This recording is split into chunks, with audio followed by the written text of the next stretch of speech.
The U.S. Supreme Court ruled race-based admissions at 2 colleges are unconstitutional. The opinion from the court's conservative majority is expected to dramatically change policies at colleges and universities across the country. CBS 2's Doug Williams joining us now with today's history-making decision. Doug. Dana, the Supreme Court this morning overturning a ruling they made back in 2003 that race could be one factor in the college admissions process. But this morning, the court ruled against years of its own precedent, leaving many wondering how this process may now change. The Supreme Court on Thursday ruling that colleges and universities must stop considering race in their admissions process, specifically striking down admissions plans at Harvard and the University of North Carolina, the nation's oldest private and public colleges. A Supreme Court with a conservative majority reversing policies it had upheld as recently as 2016.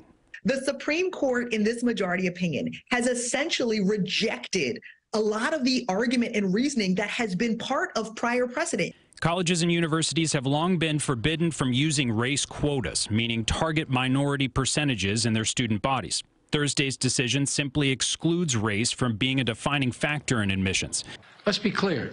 Under this new standard, just as was true under the earlier standard, students first have to be qualified applicants.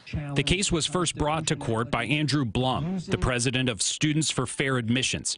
His organization and the court's conservative majority believe affirmative action to be a discriminatory policy. Those in favor believe that ignoring race is to ignore the opportunity gap in American education. These opinions reestablish the founding principles of the 1964 Civil Rights Act, which clearly forbids treating Americans differently by race. The truth is that affirmative action programs are trying to correct a wrong, and we're trying to put reality in light. Discrimination still exists in America. Today's decision does not change that. Justice Neil Gorsuch, part of the majority in favor, states in the ruling, nothing in this opinion should be construed as prohibiting universities from considering an applicant's discussion of how race affected his or her life, be it through discrimination, inspiration, or otherwise.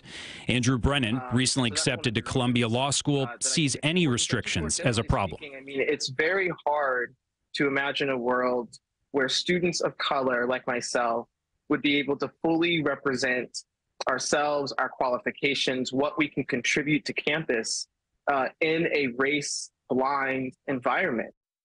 And Harvard's president-elect, Claudine Gay, the first person of color to hold the title. She said in a video message this afternoon that for many, this decision feels personal, but she believes it will strengthen the college's resolve. Dana. Doug, thank you. For more information, we have the majority and dissenting opinions on our website, cbsnewyork.com.